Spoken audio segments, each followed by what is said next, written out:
Welcome to Chapter 5, Lesson 2 on the Roaring Twenties. This one is about artists, musicians, writers, and a whole different mixed bag of people. I don't care. I do care. So with this lesson, we're just going to walk you through these people, and we'll show you some more of their work in class. But It's cool. It's really cool stuff. We break it down by artists, like literally painters, writers, and then musicians. Yeah. And so our two painters, Georgia O'Keeffe and Jacob Lawrence, so they're both people who were during the 1920s, They paint. the Roaring Twenties, are painting at this time. Georgia O'Keeffe, thoughts on her? Famous for painting the Southwest and urban areas. But Yeah, like skulls and buildings. How interesting is that? although honestly, she's more famous for flowers. Yeah. So I don't know why Virginia wants you to think that she's famous for the urban stuff, but Who knows? whatever. You could change urban out and put flowers and be Yeah. right. So Georgia O'Keeffe is famous for Urban. urban things, urban scenes, and paintings of the Southwest.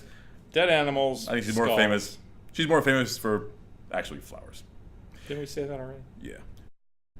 Jacob Lawrence. Jacob Lawrence is famous for his Great Migration series, so a painting series that shows African Americans moving from the South to the North. His style is Cool. cool. It's a cool style. Yeah, it's not like your normal, very specific style. It's more. Impressionistic. Thank you. It has a feeling. It was the word I wasn't looking for. Feel like you're greatly migrating. That's what I felt like. Yeah. Our writers, three of them. F. Scott Fitzgerald Langston Hughes. and John Steinbeck. F. Scott Fitzgerald and John Steinbeck are kind of two sides of the same coin. The Roaring Twenties has two parts to it. One part is party, speakeasies. The other part is, man, this sucks. And so F. Scott Fitzgerald is telling the story of the wealthy people who were partying. The Great Gatsby is the great American novel. His famous book. My son loves that book. It's a good his book. favorite book. It's a good book. Was it really? Yeah, it really is. Wow. It's a story of a guy going from rags to riches to win the love of somebody who thinks he doesn't have enough money. And so he's trying to make it big, live the American dream. And he's doing this as a bootlegger. So this is about making a lot of money during the Roaring Twenties. As far as we know, he's a bootlegger. That's our guess. That's a guess. John Steinbeck is writing about poor migrant farmers. And it's written during the Great Depression, but it still kind of fits into the Roaring Twenties culture. Why? I don't know. Yeah, but he's talking about working class people who are having a hard time. So F. Scott Fitzgerald, Francis Scott Fitz. Sorry. Anyway, so John Steinbeck, F. Scott Fitzgerald, two writers. Our other writer is Langston Hughes. Langston Hughes is part of the Harlem Renaissance. He's a poet, writing about Poetry. beautiful poetic things.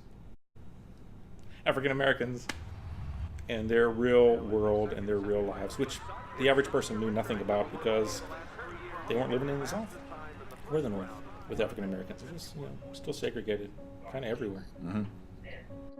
Langston Hughes, Langston Hughes, Langston Hughes, Langston Hughes, Langston Hughes, Langston Does it stink like rotten meat? Crusty, shivering like a soapy sea?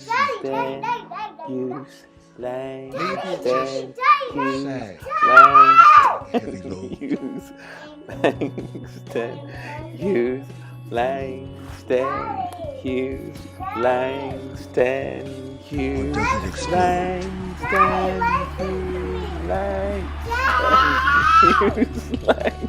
Langston Hughes. Okay, and now to our musicians. So we've got kind of three categories of music: jazz, blues, and then Polkas. trap music. We have jazz, we have blues, and we have kind of an American version of classical music. Yeah. So for jazz, jazz is kind of born in a place called New Orleans, but it moves north into Chicago and New York City with the Great Migration.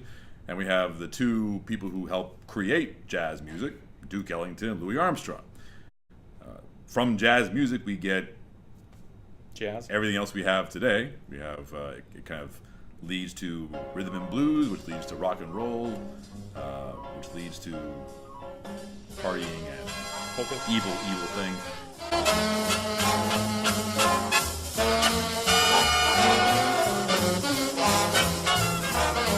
We like to play for you now, folks, and it's a beautiful number called "What a Wonderful World."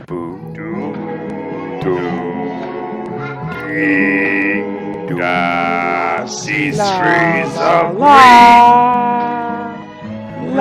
roses too. I see them bloom from me and you, and I think to myself,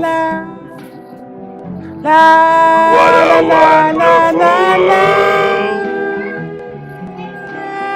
I think to myself, what a wonderful world.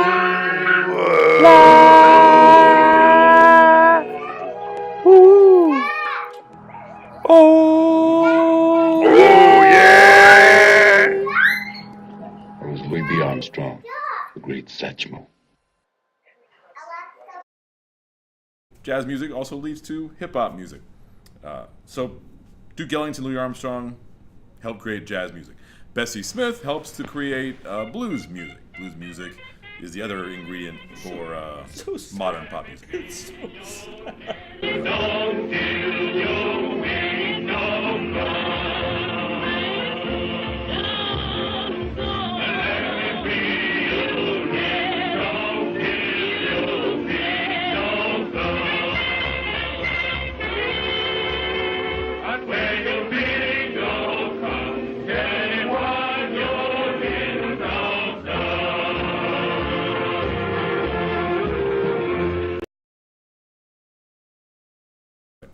And lastly would be George Gershwin and Aaron Copland. Aaron Copland and George Gershwin both kind of taking classical music and putting kind of an American spin on it. Twist. So Aaron Copland would make classical music that sounds kind of rural and It's kind of like what we get Folksy. Western music from. It's kind of it's kind of like that all-American kind of music you think Right. of. Yeah. You think of American music. And George Gershwin is kind of more of an urban twist on classical music. It's heavily influenced by Jazz. music. And so, those are our 5 musicians. Okay. There you go. So we'll look at some of their working class, but We're going to look at some of their work here too. after these messages. Bye.